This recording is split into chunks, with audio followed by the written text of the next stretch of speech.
விட்டுட்டேனே, இதை எழுதாம போயிட்டேனே, இதுல மார்க் குறையுமே சொல்லி அந்த அங்கலாய்ப்பின் பயம் மாறட்டும். ஒரு நாளும் வியாதி வரக்கூடாது, பலவீனம் வரக்கூடாது, எக்ஸாம் எழுதுற டைம்ல மயக்கங்கள் வரக்கூடாது, எக்ஸாம் எழுதுற டைம்ல ஜுரங்கள் வரக்கூடாது. இயேசுவின் நாமத்தினால் இவர்கள் சரிவித்தவர்களுடைய கருத்தில் கர்த்தர் விடுதலை கொடுக்கிறார். இறங்குவீராக. குடும்பமாய் நாங்கள் சபை குடும்பமாய் இணைந்து ஜெபிக்கிறோம். ஆண்டவரே, ஜெபங்களை கேட்டு வெற்றியை கொடுத்தபடியான நன்றி.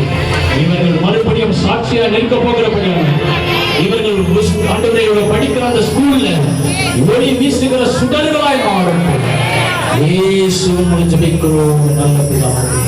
ஆமென். கரங்களை தட்டி பிள்ளைகளை வாழ்த்தி